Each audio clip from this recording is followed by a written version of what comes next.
데살로니가전서 5장 14절 한 절만 보겠습니다. 함께 읽겠습니다. 또 형제들아 너희를 권면하노니 게으른 자들을 권계하며 마음이 약한 자들을 격려하고 힘이 없는 자들을 붙들어주며 모든 사람에게 오래 참으라. 아멘. 우리가 바로 전에 13절 보면서 화목함에 대해서 살펴봤습니다. 화목함이라는 것은 무엇이다? 서로 웃고 좋게 지내고 좋은 말하고 안 싸우고 기분 나쁘게 되는 일 없으면 화목함인 것이 아니라고 했죠. 화목함은 사람과 사람 사이에 질서가 지켜지고 공동체에 혼란이 없도록 공동체가 제 기능을 다하도록 하는 것, 교회가 이제 교회다운 신앙 공동체다운 모습을 갖추도록 하는 것이 이제 화목함이다라고 했었습니다. 그래서 이제 오늘 나오는 14절부터는 이 화목함, 사람 사이에 질서가 있도록 하고 교회 공동체가 이제 제대로 된 역할을 하기 위해서 성도가 어떻게 신앙생활을 해야 하는가에 대한 내용이 이제 14절부터 나온다고 보면 되겠습니다. 그래서 우리가 오늘 본문에 나오는 내용들을 보기 전에 좀 전체적인 흐름을 보면 좋겠습니다. 14절만 보면 사도 바울이 이제 이렇게 나오죠. 형제들아 너희를 권면하노니 하면서 성도들에게 이제 그들이 어떻게 신앙생활을 해야 하는지 지도하는 내용입니다. 근데 그 내용을 보면 뭐라고 나옵니까? 게으른 자들을 권계하며 마음이 약한 자들을 격려하고 힘없는 자들을 붙들어주고 오래 참아라 하는 내용도 나오고 뒤에도 비슷한 내용이 나옵니다. 악으로 악을 갚지 말게 하고 항상 선을 따르라 이런 내용이 나오는데 성도들이 어떻게 해야 됩니까? 신앙생활을 하면서 가장 중요한 것은 자기 자신부터 돌아봐야겠죠. 내가 똑바로 서지 않으면 똑바로 서지 않아도 권면할 수 있죠. 권면할 수 있지만 똑바로 서지 않으면 권면에도 열매가 없는 겁니다. 자기 자신이 이제 뭡니까? 착하게 살아보지 않으면 착하게 살라고 해봐야 말에 힘이 없는 거죠. 경험이 없고 지식이 없는 거죠.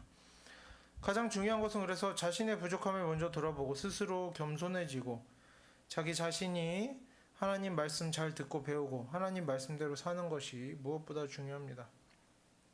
하지만 이제 문제는 왜 권계하라고 나오느냐? 나만 잘 산다고 신앙생활을 할 거 다 했다, 나 잘하고 있다 생각해서는 안 된다는 거죠. 그게 다가 아니라는 겁니다. 그러면 또 어떤 일을 해야 하느냐? 다른 사람이 게으를 때나 악을 행할 때에는 게으른 일 말고 또 다른 악을 행할 때에도 그들에게 권면을 해야 되는 것이죠. 왜 권면을 해야 됩니까? 죄 짓는 사람들이 뉘우치게 만들고 더 이상 죄 짓지 못하도록 하는 것이 이제 성도가 감당해야만 하는 일인 것입니다. 의무인 거죠. 의무. 나는 하기 싫어 안 할래라고 안 해도 되는 일이 아니라는 겁니다.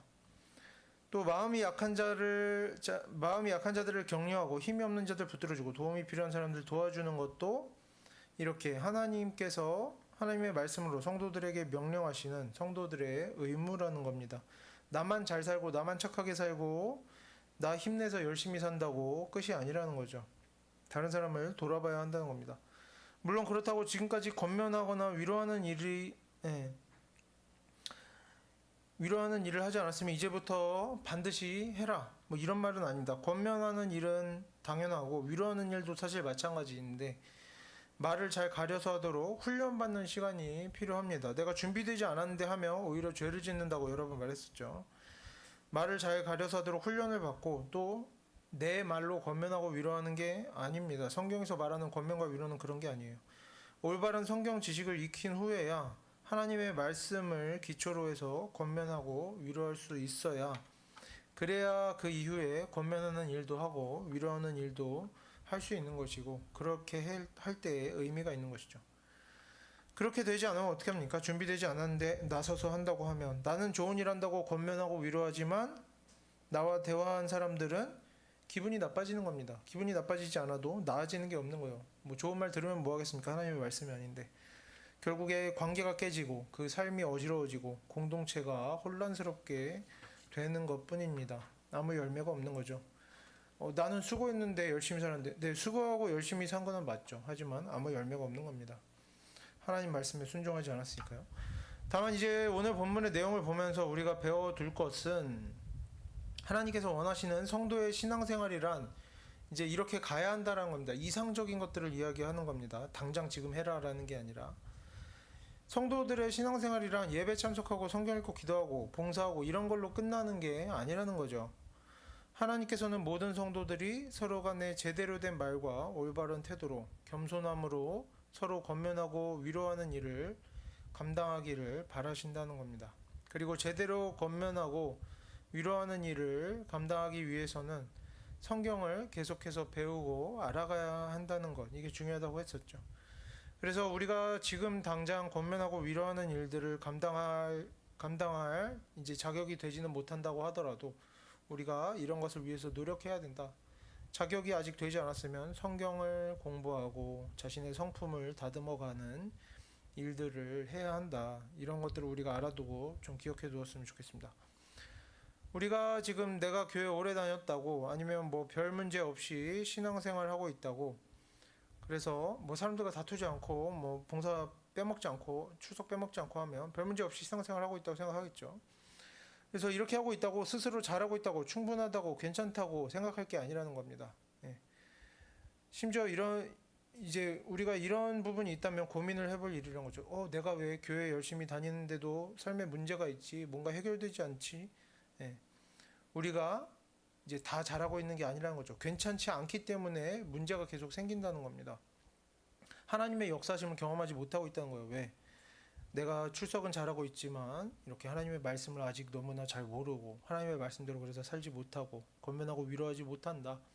그렇게 하고 있기 때문에 아직도 부족함이 있기 때문에 또 문제가 생기고 해결이 안 되고 하나님의 역사심이 없고 그런 거죠.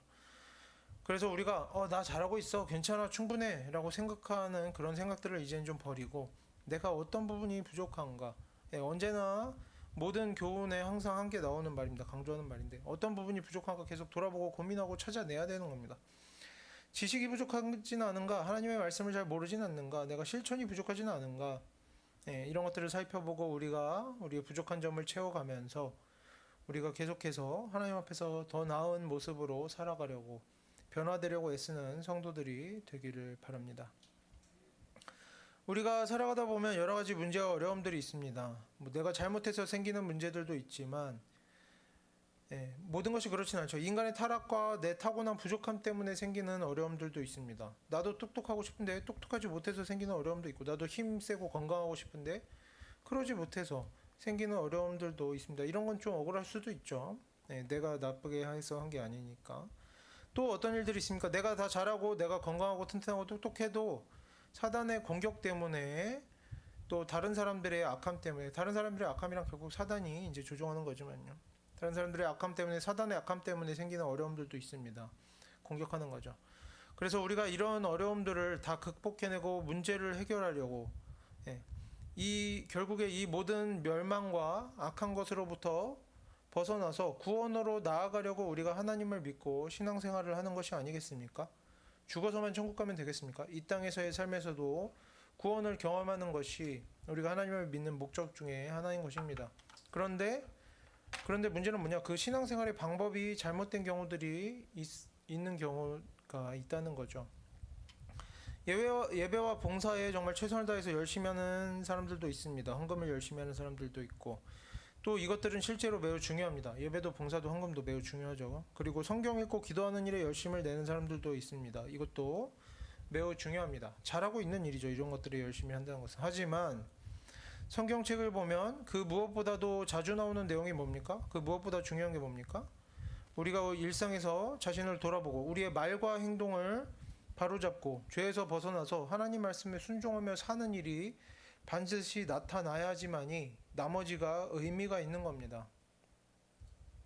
성경에선 실제로 뭐라고 합니까? 그래서 하나님께서 죄짓고 악한 말하고 주변 사람들을 괴롭게 하는 사람들이 재물을 가지고 예배하는 것을 어떻게 하신다? 싫어하신다. 그만 좀 가져왔으면 좋겠다 라고 나오죠. 그래서 우리가 예배와 봉사와 헌금과 성경 읽고 기도하는 것으로 스스로 만족하고 있다면 이제는 그런 신앙생활에서 벗어나려고 애써야 할 시간이라고 할 수가 있겠습니다. 우리가 이제 하나님 말씀에 대해서 제대로 듣고 배우고 배운 내용 가지고 실제로 삶에 적용해보고 자신을 돌아보고 부족한 것들을 고쳐나가면서 선한 말을 하고 선한 일을 하면서 오늘 본문에 나오는 이런 권면하고 격려하는 일들도 감당할 수 있게 되어야 하는 것입니다. 이런 것들을 내가 감당할 자격이 아직 부족하다, 지식이 부족하다, 행함이 부족하다, 어떻게 합니까? 이제 변화되어져 가야 되는 거죠. 나의 부족함인 것입니다. 내가 고쳐 나가야 되는 것이죠.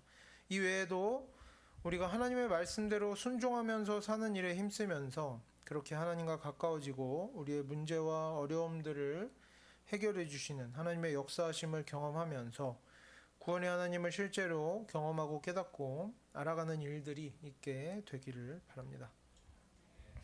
그래서 이제 우리가 성도로서 어떤 일들을 감당해야 하는가, 하나님의 말씀에 어떤 내용들이 기록되어 있는가, 본문을 보면서 좀 살펴보도록 하겠습니다. 14절을 보면 형제들아 너희를 권면하노니 무엇을 해라? 무엇을 하라고 권면합니까 바울이?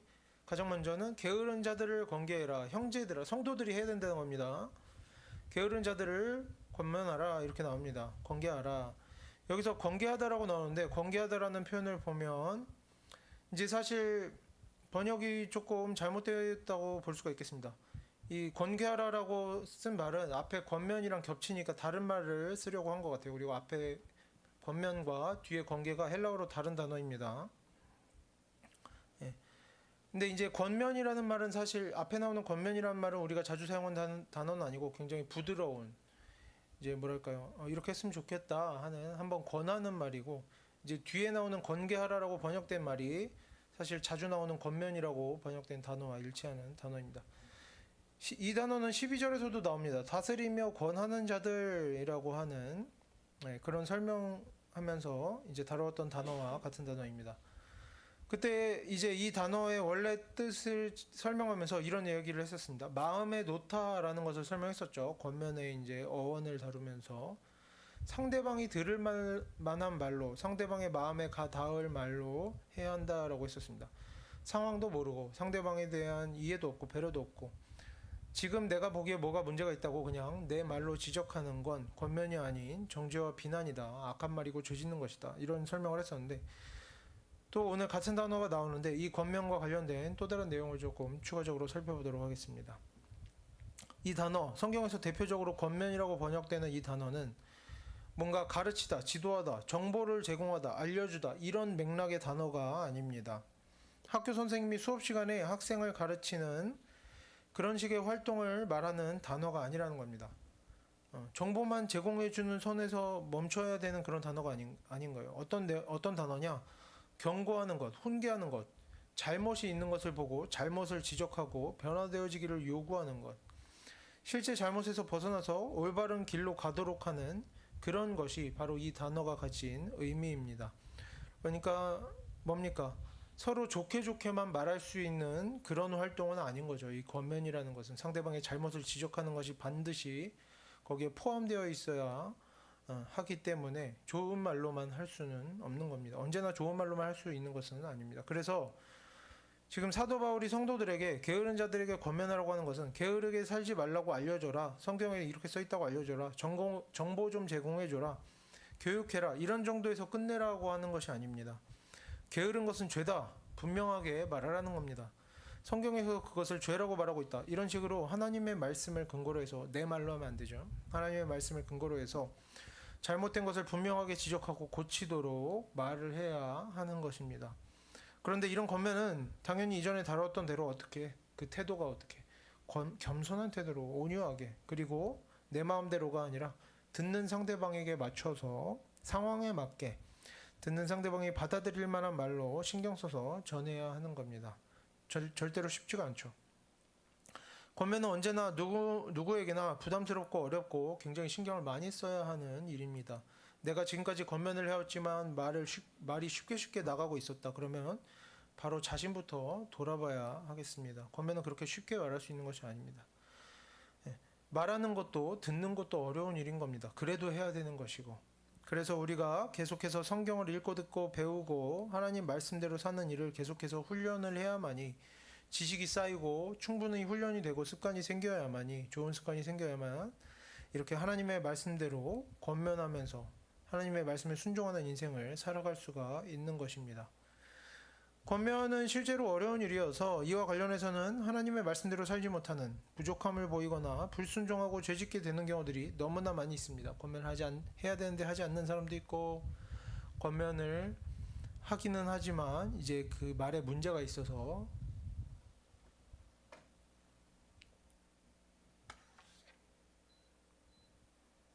말에 문제가 있어서 계속해서 문제를 일으키는 사람들도 있는 거죠. 먼저는 교회에서나 직장에서나 학교에서 주변에서 악한 사람들이 악한 말을 하고 악한 행동을 하고 있는 것을 우리가 볼 때가 있습니다. 분명히 그 사람들이 악한 행동을 하고 있는데 아예 권면을 하지 않고 방치하는 경우들이 있습니다. 그런 경우들이 있죠. 나름대로 이유는 있죠. 뭐라고 합니까? 이유는 나 저런 거 귀찮아. 나 힘든 일 하기 싫어. 라고 하면 얼마나 좋겠습니까만은 이렇게 솔직하기만 해도 이제 그렇게 살면 안 된다라고 할 수가 있겠죠. 근데 또 이유가 있는 겁니다. 뭐라고? 오래 참아야 한다. 사랑해야 된다. 그래도 용서해야 된다. 하지만 이런 모습들이 정말 성경적인 사랑과 용서입니까? 성경을 잘 모르고 대강 알다 보니까 자기 편한 대로 짜집기 하는 경우라고 볼 수가 있겠습니다. 오래 참음과 사랑과 용서에 대해서는 뭐 설명하려면 설명할 내용이 워낙 많기 때문에 오늘 다 할 수는 없지만, 그리고 또 많이 했었죠. 어쨌든 권면과 관련해서만 간단하게 지금 다뤄보면, 권면하지 않는다고 그것이 오래 참음이고 사랑이고 용서가 되는 것이 아닙니다. 그리고 권면을 한다고 해서 그것이 참지 않는 것, 사랑하지 않는 것, 용서하지 않는 것도 아닌 것입니다. 이렇게 둘을 권면이냐 사랑이냐로 이렇게 나눠서 생각하면 안 된다는 거죠. 우리는 어떻게 됩니까? 권면도 하고 오래 참기도 하고 용서도 하고 사랑도 해야 됩니다. 다 해야 되는 거죠. 이것들은 권면할 것인가 사랑하고 용서할 것인가는 선택의 문제가 아니라는 겁니다. 다 해야 되는 일입니다. 간단하게 정리해보면 용서는 어떻습니까? 용서를 구하는 사람을 한 번, 두 번, 또 여러 번 용서해 주는 것이 용서이기 때문에 권면을 했을 때 어떻게 하면 됩니까? 내가 잘못하면 권면을 해야 됩니다. 권면을 했을 때 자신이 잘못을 인정하고 용서를 구하면 그때 어떻게 해줘라? 용서해 주면 되는 겁니다. 나쁜 짓을 해도 권면을 하지 않고 방치하는 게 용서가 아니라는 거죠. 그런 건 그냥 하나님의 일을 하지 않는 것입니다. 오래 참음에 대해서는 어떻습니까? 권면하기 이전에 우리가 참을 줄 아는 성품을 가지고 있어야 합니다. 잘못된 일을 할 때 권면하라고 했다고 뭔가 어떤 사람이 잘하다가 한 번, 잠깐, 조금 실수했다고 그때마다 바로 지적하는 것은 권면이 아니다. 뭡니까? 정죄고 비난이죠. 그냥 내가 괴롭히고 싶어서 말을 하는 겁니다. 내 이 말하고자 하는 욕구를 참지 못해서 하는 거죠. 우리는 오래 참아야 됩니다. 오래 참으면서 상대방이 지금 하고 있는 것들이 좋지 못한 모습들이 잠깐 실수하는 것인지 아니면 잘못된 지식이나 자기 욕심이나 교만함이나 잘못된 성품 때문에 같은 죄를 반복하고 있는 것인지를 잘 살펴봐야 하는 것이죠. 그리고 이렇게 오래 참으면서 잘 살펴볼 때 이제 같은 죄를 반복하고 있다. 그 성품이 악하다. 이러면 그 일에 대해서는 다가가서 권면을 해야 하는 것입니다.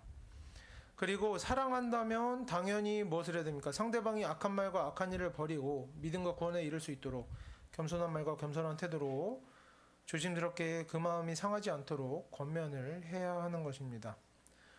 권면은 이미 죄를 짓고 악을 행하고 있는 사람에게 하는 것입니다. 그렇기 때문에 겸손한 말로 겸손한 태도로 적당한 때에 적당한 상황에 우리가 적당한 말로 아무리 좋은 말로 해도 어떤 상대방에게 하는 겁니까? 악한 사람, 죄를 짓는 사람에게 하는 겁니다. 그렇기 때문에 상대방이 듣지 않고 거부감을 표시하거나 보복할 수 있습니다. 얼마든지 이런 일이 있을 수 있죠.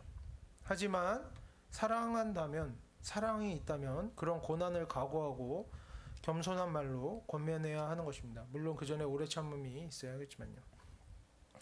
하지만 또 이런 이야기만 하면 오해하게 되는 경우들이 있습니다. 자신이 잘못된 말로 잘못된 태도로 겸손한 권면이 아닌 분노와 교만함으로 정죄와 비난을 쏟아내고 나서 지적하면서 어떤 쾌감을 느끼면서 그런 식으로 말을 쏟아내고 나서 상대방 뭐라고 하는 겁니까? 상대방이 악해서 권면을 해도 듣지 않는다.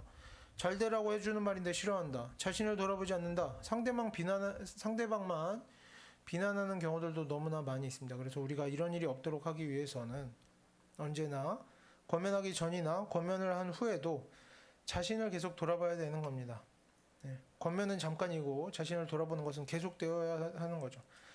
자신을 돌아보고 상대방의 반응을 살피면서 하나님의 일은 무대뽀로 막무가내로 하는 것이 아니라 언제나 충분한 지식으로, 지혜로, 겸손함으로, 사랑으로 주의를 기울여서 해야 한다는 것을 기억하고 우리가 자신에게 부족한 것이 있으면 계속해서 발견하고 고쳐나가고 또 내가 자격이 안 됐다, 준비가 되지 않았다 라고 하면 어떻습니까? 말하고 싶은 것이 있어도 말하기를 멈추고 하나님 말씀을 배우기를 힘쓰면서 우리가 남의 잘못을 지적하기 전에 자신의 부족함을 먼저 깨닫고 변화되어지는 사람이 되도록 노력을 해야 할 것입니다. 또 우리가 권면을 듣는 입장이 될 때도 있습니다. 우리가 권면을 들을 때에는 상대방이 하나님의 말씀과 상관없이 비난과 정죄를 하면서 권면으로 포장을 하고 있지는 않은가, 사탄 마귀가 저 사람을 사용해서 나를 괴롭히고 마음을 상하게 하고 있지는 않은가, 네. 이런 것들을 분별할 수 있어야 되는 것입니다. 얼마든지 이런 일이 있을 수 있다는 것을 우리가 알아야 하겠습니다. 권면으로 포장된 비난과 정죄가 얼마든지 있을 수 있다. 이것을 기억하고 우리가 이런 사단의 일 때문에, 사단의 공격 때문에 시간 낭비하고 지치고 마음 상하지 않도록 우리가 그런 것들을 분별하고 또 멀리하든지 뭔가 다른 방법을 찾아낼 수 있어야겠죠. 그리고 내가 정말 잘못했고 상대방이 좋은 태도로 겸손함으로 온유함으로 권면을 해준다면 우리는 내 잘못을 지적당한다고 무작정 기분 나빠하는 일이 없도록 해야 하겠습니다. 그런 일이 있으면 빨리 내 잘못을 돌아보고 스스로 그것을 고치려고 변화되어지려고 애써야 하겠죠. 네, 물론 권면을 하는 것도 잘해야 하고 듣는 것도 잘해야 합니다. 네, 그렇다고 아무리 이렇게 많은 내용들을 서로 나누어도 권면은 이렇게 잘해야 되고 이렇게 잘 들어야 되고 막 분별을 해야 되고 나쁜 것이 있고 아무리 우리가 이야기를 하고 서로 나누어도 어떤 사람은 결국에 이런 사람들이 있을 수밖에 없는 거죠. 어떤 사람은 다른 사람에게 권면하는 자기 자신에게 취하는 사람들이 너무나 많습니다. 실제 이것은 사람의 본성에 너무나 흔하게 일어나는 일이죠. 악한 본성에 따르는 일입니다. 교만함이죠. 다른 사람들을 가르치고 지적하고 싶은 욕구들. 권면하는 자기 자신에게 취합니다. 막말을 쏟아내면서 스스로 뭐라고 생각합니까? 내가 정의의 사도라고 선지자라고 생각을 하는 거죠. 성경을 통해 어떤 내용을 듣고 배우더라도 그때마다 어떤 생각만 드는 겁니까? 나는 역시 잘하고 있다. 저 사람이 문제다 역시.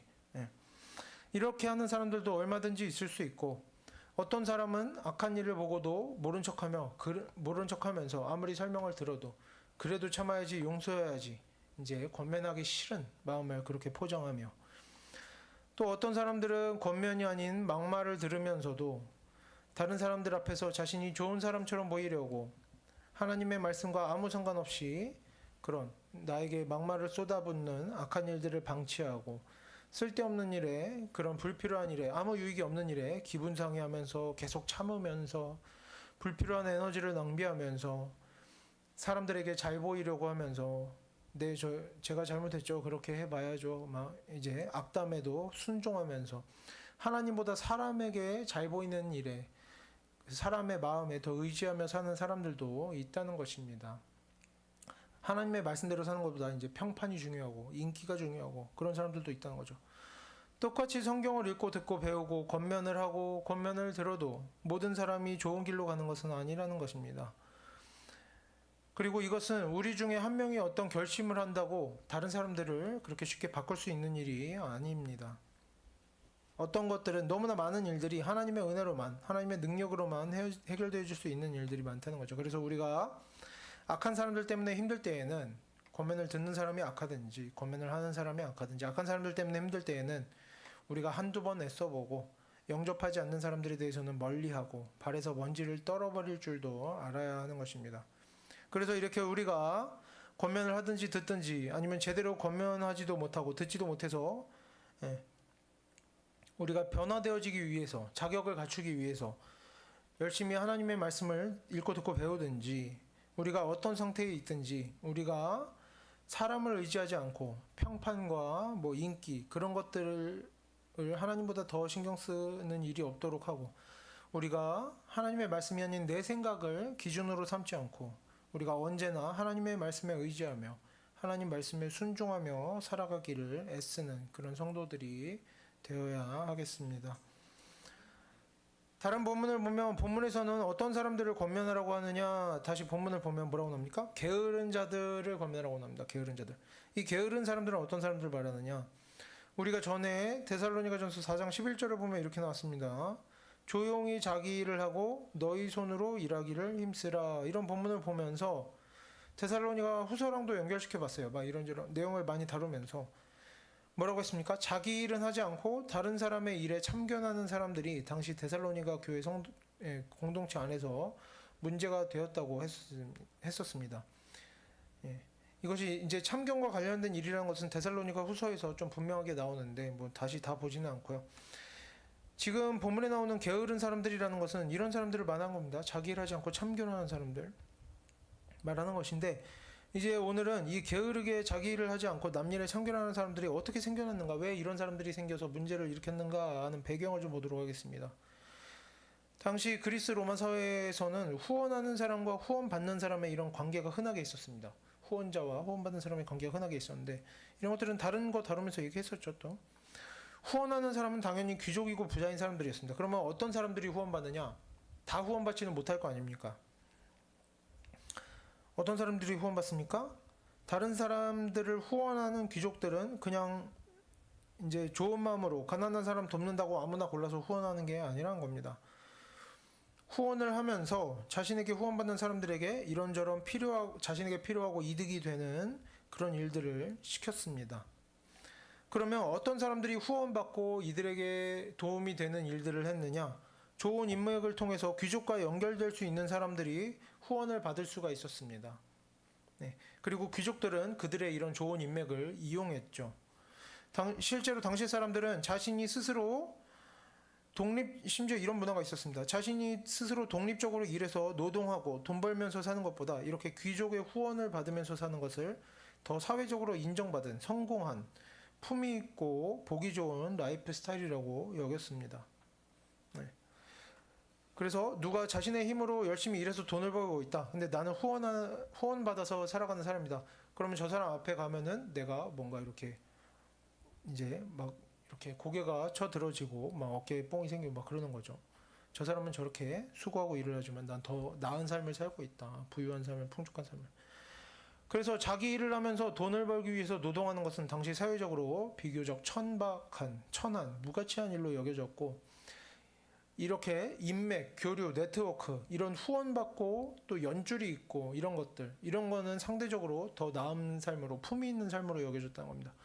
그러면 후원받는 사람들은 후원받는 대가로 어떤 일을 했느냐? 후원받는 사람들은 이제 돈을 벌기 위해서 일할 필요도 없게 되었죠. 시간이 남아 도는 겁니다. 네, 뿐만 아니라 그래서 이제 그런 노동을 하지 않으니까 다른 일을 해야 됐습니다. 어떤 일? 후원받는 사람은 어떤 일을 합니까? 여기저기 돌아다니면서 사람들하고 인사합니다. 안부를 묻고 선물을 주고받고 친밀감을 쌓으면서 뭘 합니까? 자신을 후원하는 사람이 되도록 많은 사람들에게 사회적으로 정치적으로 인정받고 지지를 얻도록 하는 겁니다. 그 사람의 은근히 좋은 소식을, 야, 이 사람이 누구도 도와줬대더라, 이런 공을 세웠대더라, 막 소문을 내는 겁니다. 조금만 좋은 일이 있으면. 네. 이렇게 정치적으로 사회적으로 지지를 얻도록 하고, 또 그러면서 한편으로는 그런 사람들과 얘기하면서 이런저런 잡담을 하면서 정보를 수집해서 또 후원자에게 전달하는 역할을 했습니다. 그래서 이제 이런 문화가 교회 안에까지 들어오게 된 겁니다. 당시에 이제 막 복음을 전해 듣고 하나님을 믿게 되었지만 어땠어요? 원래 이렇게 살고 있었죠. 사람들의 사고방식이 어떻습니까? 하나님 믿는다고 이전 삶을 다 버립니까? 그렇지 못한 사람들이 대부분이죠. 기적적으로 한순간에 사고방식이 바뀌지 않는다는 겁니다.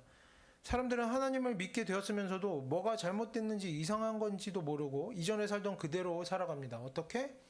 육체노동은 하찮은 것으로 여기고 후원받고 후원하고 인맥관리하고 인사하고 돌아다니고 소문내고 소문을 듣고 수다 떨고 정치적인 영향력을 확보하고 정보를 수집하고 이런 일들을 여전히 가치 있는 일로 여겼다는 겁니다. 하나님을 믿어도. 예.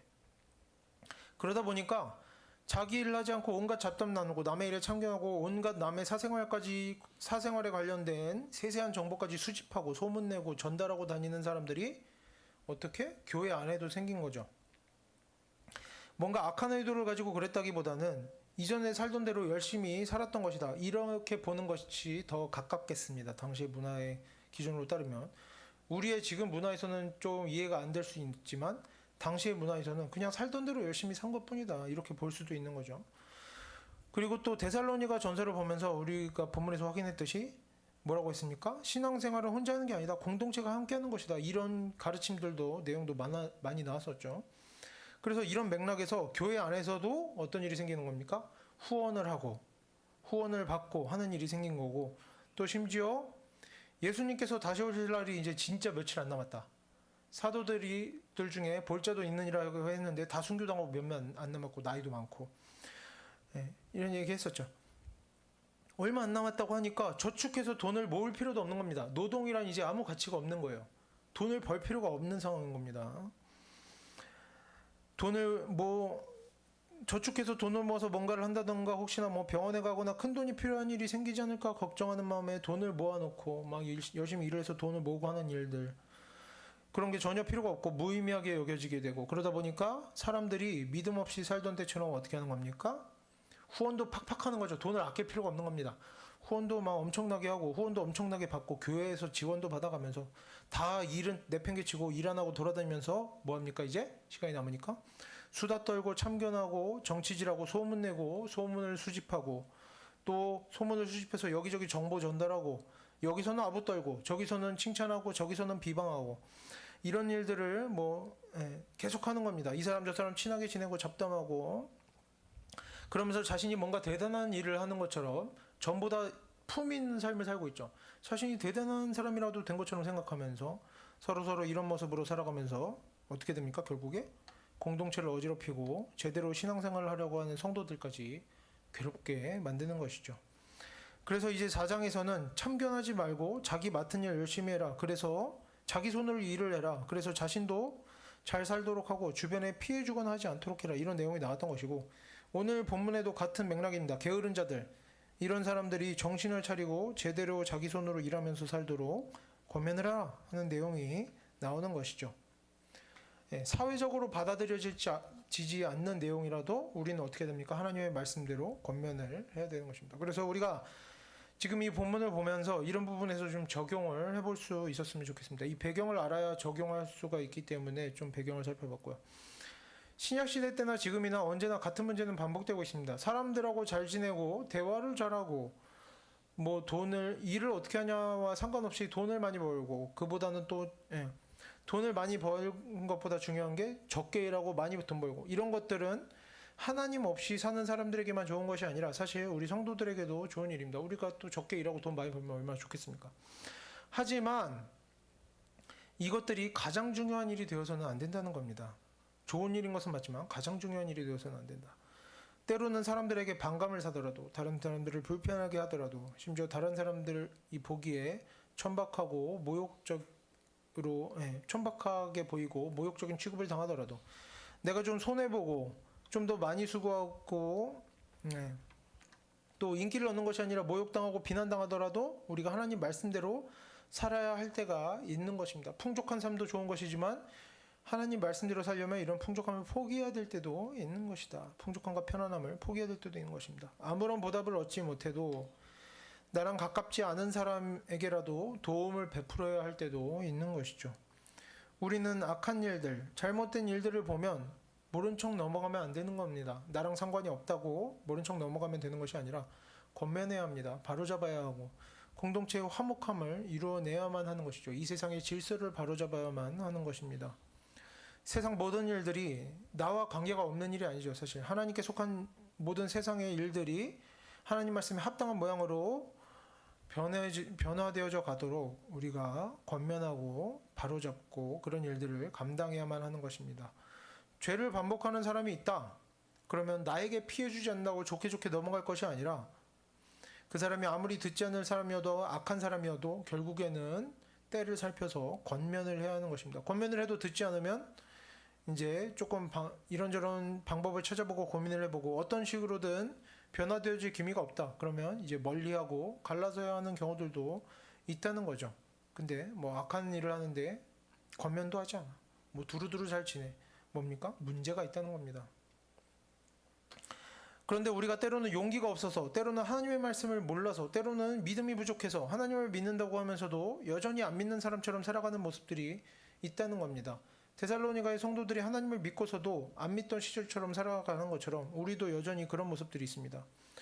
하나님 앞에 나올 때는, 교회에 올 때는 하나님 기도하는 거죠. 기도하고 또 마음속에 은근히 구하는 겁니다. 하나님 이것도 해주시고 저것도 해주시고, 이 문제 해결해 주시고 저 문제 해결해 주시고, 이것도 잘 되게 해주시고 저것도 잘 되게 해주시고.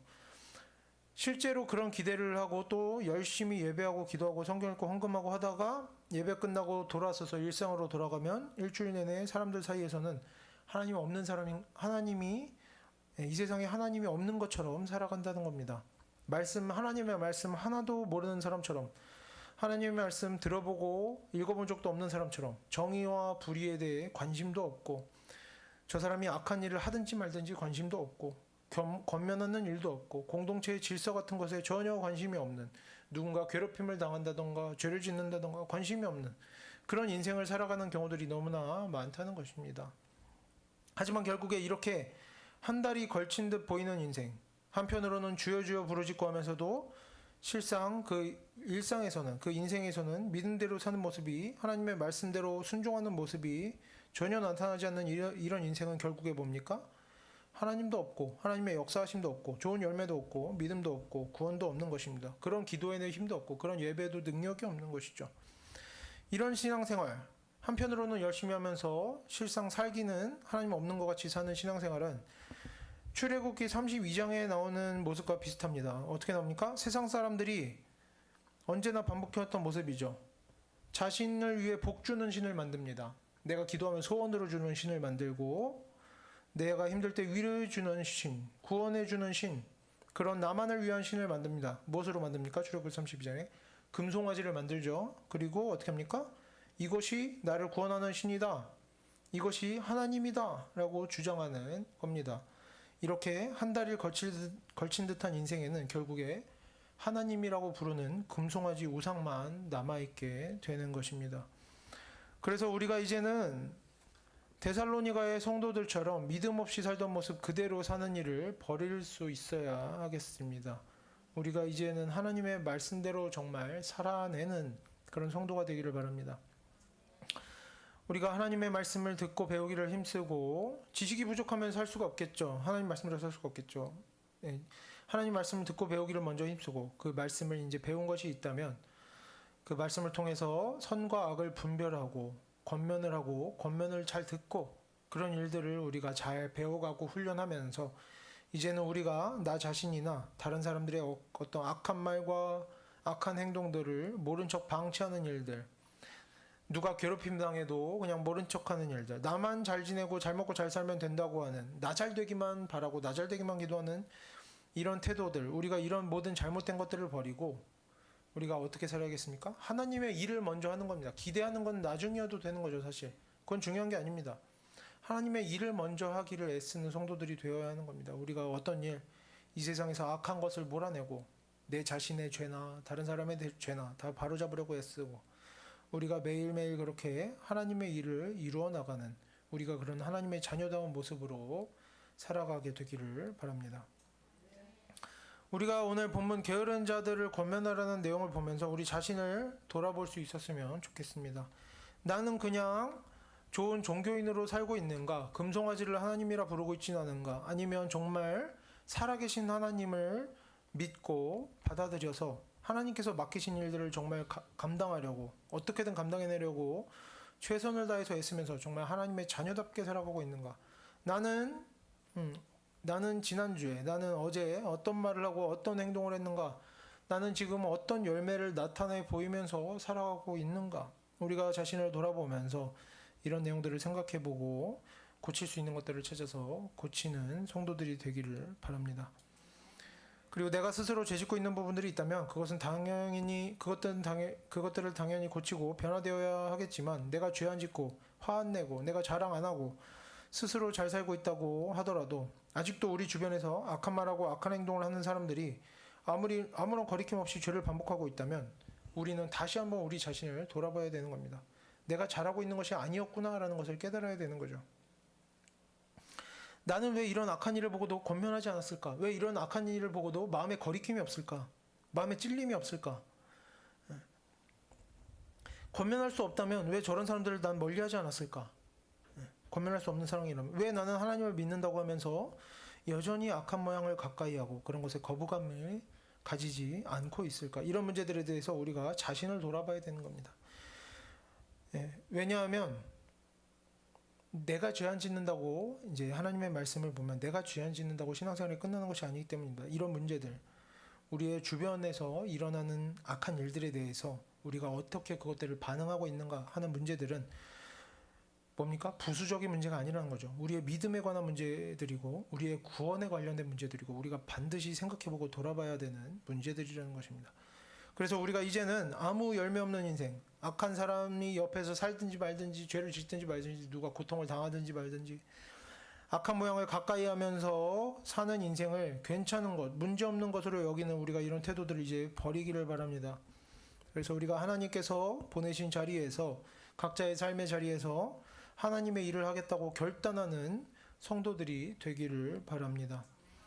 그리고 우리가 하나님의 말씀에 순종하면서 악한 일을 멀리하고 선한 일들을 가까이 할 때에 우리가 힘들고 지치고 낙담하고 우리에게 문제가 많을 때라도 우리가 그렇게 주변 사람들의 악함을 바로잡고 나의 죄를 멀리하고 정말 선한 일을 이루어가면서 살아갈 때 분명히 하나님께서 우리와 함께 하시고 우리의 인생에 역사하기 시작하시고 우리의 인생에 선하고 좋은 열매들이 나타나도록 하실 것임을 믿습니다. 함께 기도하겠습니다.